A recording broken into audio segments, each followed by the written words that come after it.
Man, dude, I'm loving the new Pokemon game. It is so amazing. What the fuck is this? 20 minutes? Are you out of your mind? 20 fucking minutes for a battle. 60 seconds. No. You done fucked it up.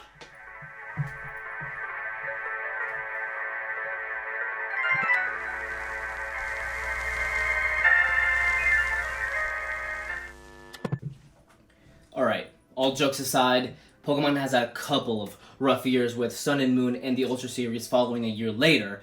Now we are getting into Games Freak's second Pokemon release for the Nintendo Switch, the first being the Sword and Shield series released back in late 2019. And with their DLC expanding the world of Sword and Shield, that didn't really help it at all with its problems that it had. But today marks a new era of the Generation 8 games. Pokemon Brilliant Diamond and Shining Pearl are out, and it's a fresh breath of air. Yes, it is what I wanted in a remake, but a lot of people are going to be talking a lot of smack about the chibi art style, but we'll get right into that. I started off from Generation 3, not originally, right? I started Yellow, Crystal, and then now Gen 3, Pokemon Emerald. I came off of that.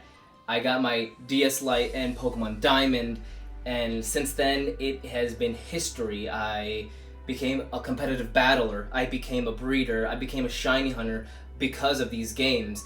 And 15 years later, we get to experience the game in HD and in its new faithful chibi-esque manner, style, I guess you would call it. Now, without further ado, ladies and gentlemen, let's put Pokemon Brilliant Diamond and Shining Pearl into the very first TheGamerTrials. But I usually call him Billy. I usually call him Billy for whatever reason. Don't even ask why I call him Billy. Like many Pokemon games, this one is a very unique remake. We have had Pokemon Leaf Green, we have had Heart Gold, Soul Silver, and we've had the Omega and Alpha Sapphire Ruby games, and they all seem to keep their same small art style, chibi-esque gameplay as well. But Pokemon and or Game Freak or their ILCA company that did the remake got a lot of flack for this. And early in development, it was already kind of crowned as not a remake because it's not either full body or whatever the people in the community wanted. To start off, the game's visuals has kind of stayed the same, with more of a modern take on the 2D, 3D Nintendo DS type gameplay style that we were known for in the originals. And playing it through it, I felt as though I was playing the original games in itself, but with a higher resolution and a better kind of graphics and textures mixed into all of that. It's kind of like putting into a pot. And it just kind of brews up a nostalgic feel when you play the game, if you have played it originally back in the 2007s and 8s.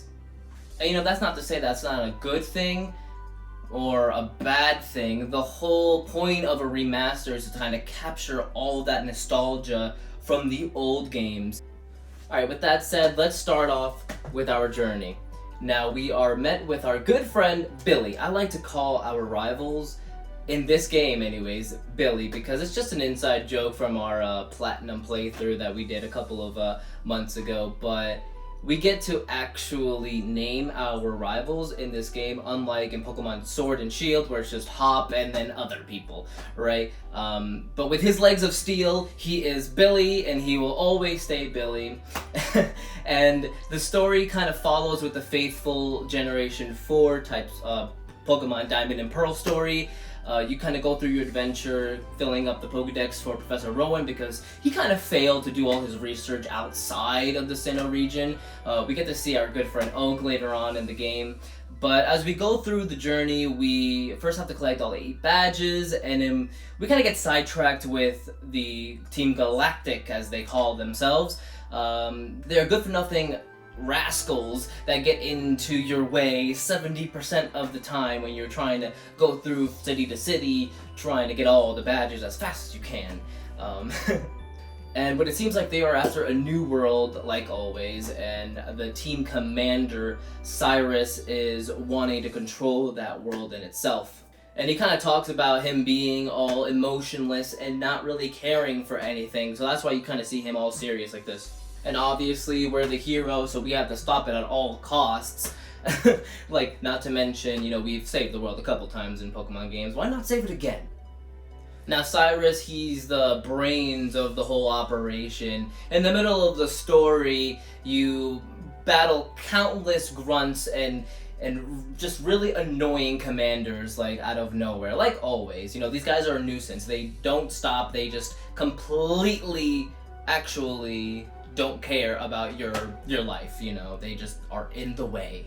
Now, if Team Galactic wasn't a huge problem, we have another problem. We have Billy with his legs of steel just always thudding into us and betting a whole bunch of money for no reason. For no reason. And when we fight the commanders, they are pretty thick this time around, to put it a little lightly. And Team Galactic, by the middle of the whole story, they have captured all 3 of the mythical Pokemon of the Great Lakes, and in doing so, they create a red chain in order to control Dialga or Palkia, depending on what version you're playing. After getting to the Spear Pillars, you'll find Team Galactic for the very last time, and you're going to be going up against all of your favorite thick commanders and Cyrus at the end.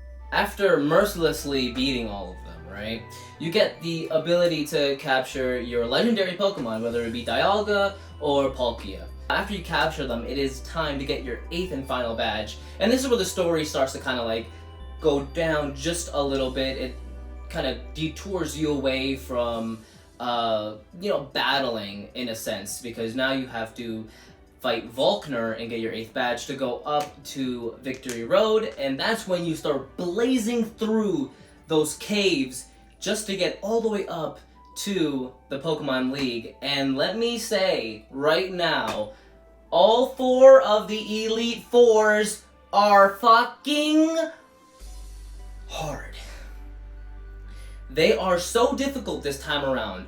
Not in the sense that, oh yeah, I can't beat them. I mean, I can, but they are actually thinking in a way. Like, I was sitting there and I was like, I'm just gonna breeze through this, right? No, not at all.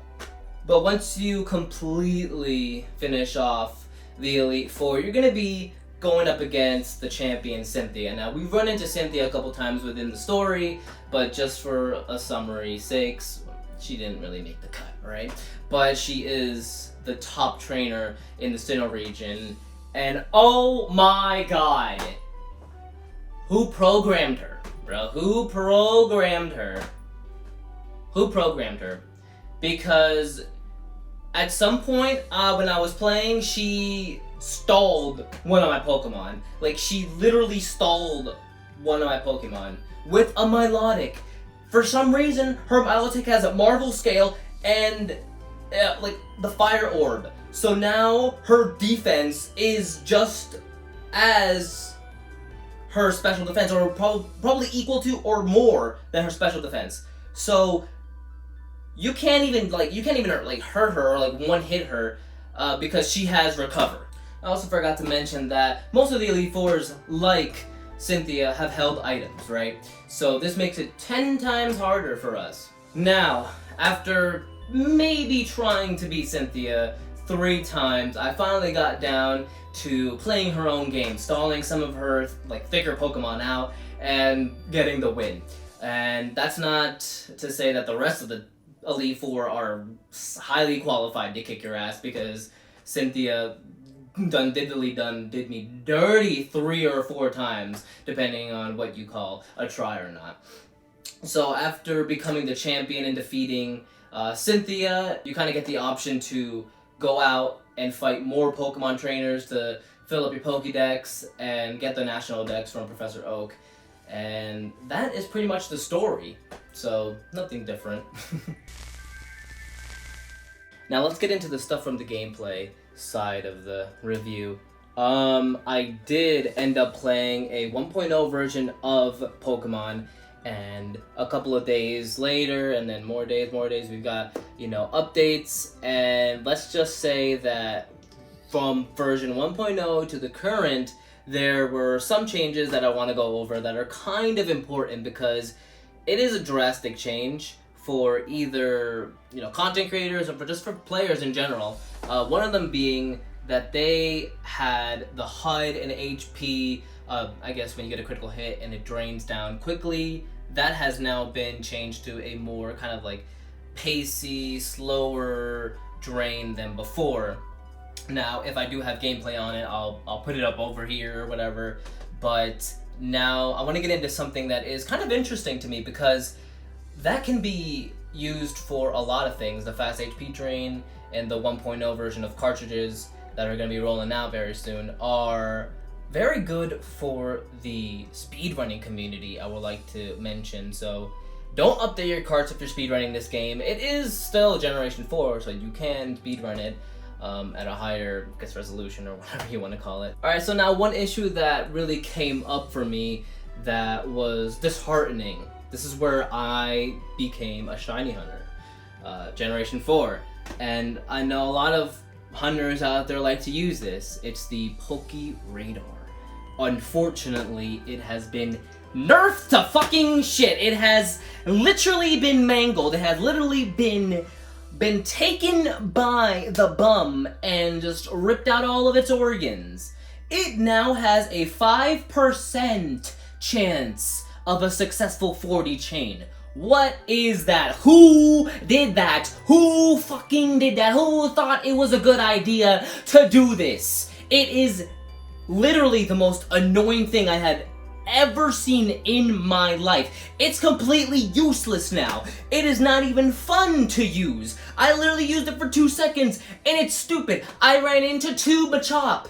2 level 5 Machops. I killed them. And guess what? The third freaking encounter didn't even come up. It didn't show up. The little grasses didn't jingle and jangle. I didn't even get another chance. Literally, you have more of a chance to continue your chain if you are capturing Pokemon than killing them. What's the difference? What is the difference? What is the difference, you may ask? Well, it's filling up your fucking boxes. You're literally filling up your boxes. It's like basically hatching eggs over and over again, but at a faster rate. If you have quick balls, but still, you still have a 5% chance of getting a successful chain, and that leaves a 95% chance of failure! Now, this sucks for the OG players. This does suck for the OG players, because we loved it. Man, I even loved using it. I've had a couple of really good 30 to 40 Shelgon, chains, because I wanted a shiny. I think I ended up getting a shiny Sheldon because of the Poke Radar. But this isn't it. This is not it. And this is also something that we've heard from data miners a couple of weeks ago. Now let's get into a great and new addition to the game, and that's the Grand Underground Encounters room feature, I guess you would call it, right? To start off, you basically have your same old underground mining type minigame that you would find in the original games, but this time around, you kind of have this whole new aspect to it. As you explore the underground, right, you get into these small little rooms that have a question mark on it, and they either have a different type of biome, they have a different type of Pokemon encounters, and the levels do vary as you progress through the, adventure, right? And it varies, when you go through the map on the overworld, and some parts aren't available just yet. For instance, you need to go to Selectic Town to get into the middle crystal area, and all of these different parts do open up once you go into different cities, specifically on each end. If you kind of use your brain and figure out, oh yeah, so if I want to go to the lower west side or the lower east side, I must go to this town and this town, right? Now, everything won't be fully opened up, right? It's not completely connected. What you need to do is go to these so-called towns or whatever on different sides of the map, and the encounters do change once you start getting new TMs, once you start kind of going through different flags in your, I guess, adventure, right? Once you complete your Sinnoh decks, you pretty much have the ability to get your national decks now, and the underground does change, right? So whatever you were encountering before is now probably not there as much. The percentage encounter rates do change per game, but for the regular encounters, we don't know the percentages yet, but they are different. Once you have the national decks, you have a wider spread of Pokemon that you can encounter, from Turtwigs that were unavailable, Piplups that weren't available if you didn't choose that, and Chimcharm, and other generational starters you could find in those different biomes. Now this is the good feature, right? Because once you're going through all of the story, the levels of these Pokemon underground do change. I believe they go from like 20 to 25, 30 to 35, 40 to 60, and then I think 60 to like 68 or something. Like, kind of caps out right there. So that timeline, you have the ability to go down, kind of train your Pokemon, and not go through the overworld training where they're just like under leveled and you really can't do much. So you can train down there and capture Pokemon for your Pokedexes. So like I mentioned before, late game, post game, this is a really fun spot. Mining down here is really cool. You get your game exclusive fossil, whether it would be Sheldon or Craniados, right? And now I think that's pretty much it, right? The Grand Underground is an amazing new feature with the rooms included, and now you can play with your friends locally or online, and it's fun. The game started to lose me a little bit post-game, not because of the things that you can do, like catch Rotom, catch the Rayquaza, Giratina, and all those events and extra legends you can catch, but the sheer fact of, one, because essentially PokeRadar is broken, it's garbage, it has no use whatsoever. Data miners explained it all, and pretty much they have said it's useless, it's fucking useless. 5% chance of successful rate, gone. No, we're not using this. Why is this even a thing? And if that doesn't make things worse for us shiny hunters, but it makes things worse for the people who want to get all of these Pokemon, because I have not seen any radar exclusive encounters from like maybe the 1 or 2 hours that I've been playing with it, right? Like I said, I've been doing chains of Machops and Geodudes and stuff, but I've never seen any of those radar Pokemon, and I think they have been lowered down for encounter. 2! I said it in the beginning. 20 minutes? 20 minutes? Why are you pulling this still? It is not 2019. We're not playing Sword and Shield. We're not. This isn't funny anymore. Like, this is complete bullshit. 20 minutes, 60 seconds to pick a move. Why? Why 20 minutes? Who down there at Game Freak decided that I want 20-minute battles? I want quick battles. No. Generation 4 had 60... No, I don't think it even had any timers. I don't think timers were included until Generation 5. It's bullshit. Are you out of your mind? 20 minutes. Are you out of your mind? 20 minutes. 20 minutes. You know what I can do in 20 minutes? I can go to Walmart and back and get fucking candy for 20 minutes. What am I going to do? That was a really stupid analogy, but it's true. It is true that 20 minutes is not enough. And there's so many people out there on Twitter that I've been seeing that are like, oh, it's just a game. It's not that serious. Okay, kid who was born in 2004 and doesn't know what fucking competitive battling means to us, right? The community, the people. Even Aim, Joey, didn't even have anything to say on Twitter when he retweeted it. He just retweeted it. He's like, I'm done. I hate this. So do I. I'm done. 20 minutes. Are you out of your mind? It's bullshit, man. It's complete bullshit. It takes away from the thinking. It takes away from the analyzing. It takes away from getting into your opponent's head. You know what I'm saying? Back in 2000 and, I don't know, whenever Generation 5 came out, whenever, Pokemon Showdown was a huge thing, it was amazing. It was thrilling. There was anxiety. There was like at least 60 minutes of battling, man. Like, you took all the time that you needed. That's the fun part.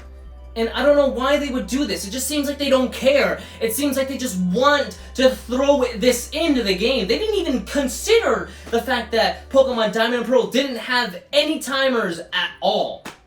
So unfortunately, this has drastically changed my views of the game. Drastically. My verdict, and you'll see what I'm talking about. My verdict was a little higher. But this is disheartening. And I need to vocalize. I need to put my opinion out there. This is something that we as a community can change. This is not right, man. 20 minutes is too freaking short. So it's not fair, man. It's not fair that they kept the same bullshit timer from Sword and Shield. It's like they didn't even care. They didn't even bother to make a new, battle rules just for this game. And I doubt they'll even have a patch out to put this into the game. Because it takes literally 5 minutes to do this. I think, right? I think it would take 5 minutes to literally put a whole new feature into the battle system, right? Have a different battling, 20 minutes short battles, option, and then have, a longer battle option, right? No! No! And you know how I know they could do this? Because they've done it before! With the competitive battling, downloading, time, stingy, registration, whatever, in Sword and Shield. I don't even know what it is. But still, this is bullshit. I think that happened in Sun and Moon as well. I think it happened in Sun and Moon where they had different types of battle timers or whatever. I don't know.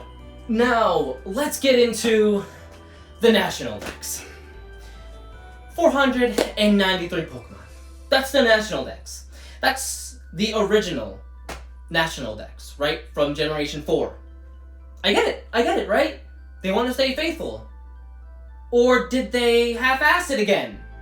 Did they forget the rest? Did they forget the 400-something Pokemon out there? Professor Oak was there when I got the National Dex. He hand-delivered it to me. I saw it with my own eyes. But the fact that we're missing 400 Pokemon from the Dex means that they're not going to be in here. Generation 5, 6, 7. I think Generation 8 Pokemon are available. I don't know. And you know what makes me believe that they aren't? Because they're using Sword and Shield for competitive battling this year. But I'm saying, at least give us that. At least give us the opportunity to have all of the Pokemon in this game. All of them. But no, we can't. We get a 20-minute timer, we get less 400 Pokemon. What am I supposed to think? These are staple things that should be in Pokemon games, but for some strange reason they decided to opt out. What? Loss of memory? Is there a chip shortage at freaking Game Freak? I don't think so, man. You guys are plopping out these games like it's crazy. The community has been vocal about this since 2019. Trust and believe. I'm not the only one complaining. I'm not the only one over here saying that 20 minutes isn't enough. Okay? It's not.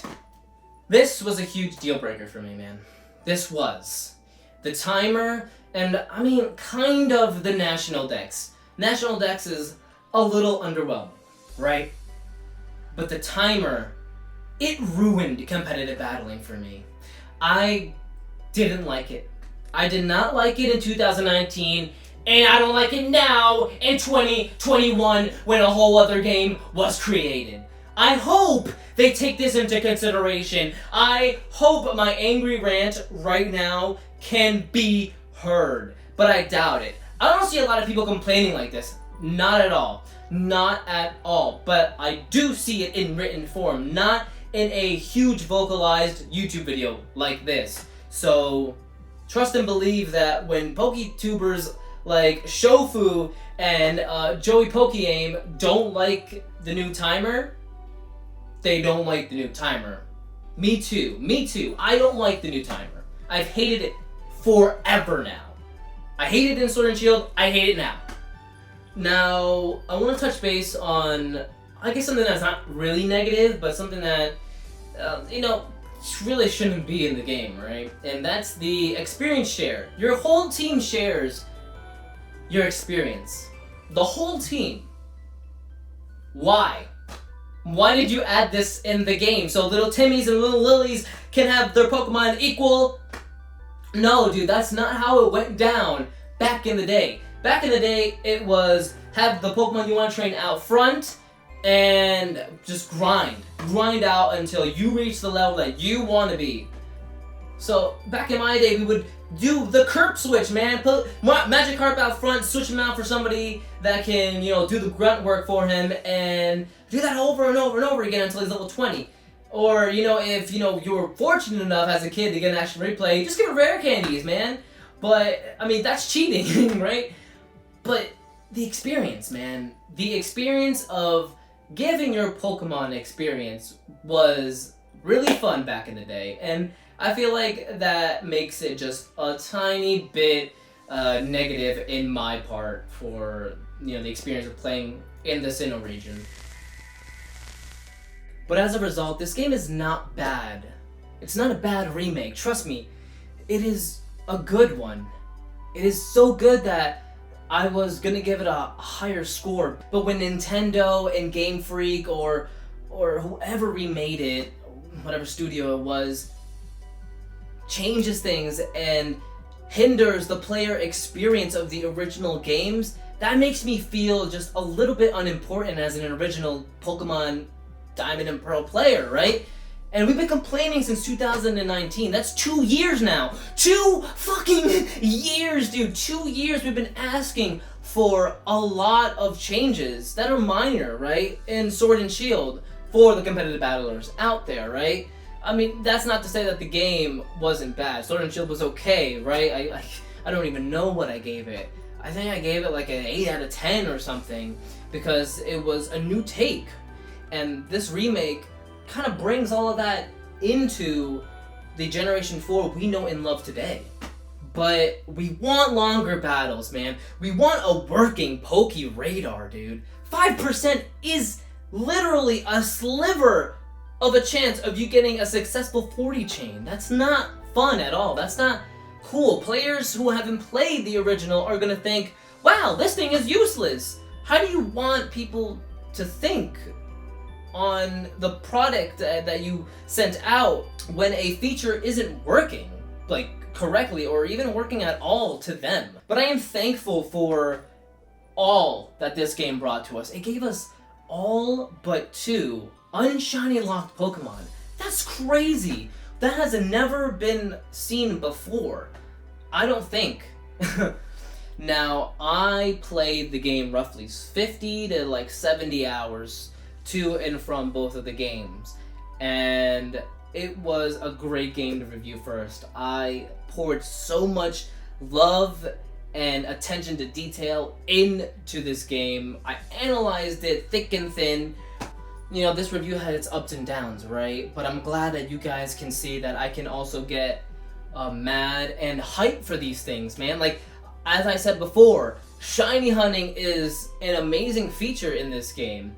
With that being said, the story stayed the same. The game's overall just great to look at. It is fun, it is nostalgic. Sometimes you don't even know you're playing the remake because of how nostalgic they made the HUD and GUI of the bag interface and just the battling interface too. If it hadn't been for the Poke Radar, the kind of overpowered experience boost, team boost, experience share, whatever you want to call it, integrated into the game, and Shiny Charm maybe not working, and the 20-minute timer? The 20-minute timer! That's still in the game! 2 years later! Why? Sorry. If it hadn't been for these main things, I would have gave Pokemon Brilliant Diamond and Shining Pearl, a 9 out of 10! But no, it gets a 7.5 out of 10 for these bullshit, not changed things and broken things. This has not been a very bright topic. These 4 things need to be addressed.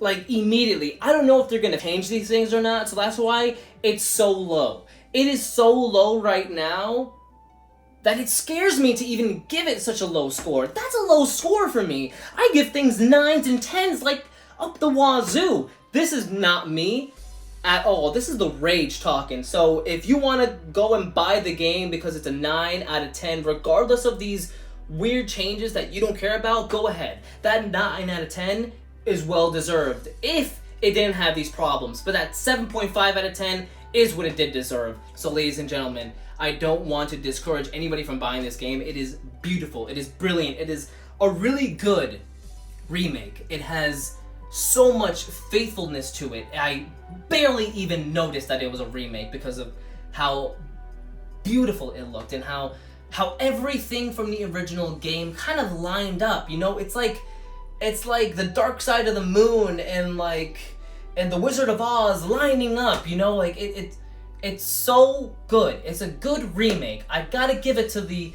studio that remade it. They stayed faithful on the overworld, on the Grand Undergrounds, and to even like the Pokemon gyms. Like, they stayed faithful, except for the fighting gym. The sandbags weren't there. It was walls. So they dropped the ball on this. If it hadn't been for the 90% of the fan base that loves to battle and loves to shiny hunt, it would have been a 9 out of 10. But no, a 7.5 out of 10 for those hardcore fans. I know you guys are not going to agree with me, but I don't agree with myself. But I'm still going to give it this harsh rating. And this is a harsh rating. It is a above average remake. It is above average Pokemon game. And I am telling you to go out and buy it. Just one more little side note. I feel like they have zero intention of fixing this timer situation anytime soon. So, yeah, ladies and gentlemen, thank you all for watching. This has been the very first Gamer Trials. And as always, just keep gaming, my friends.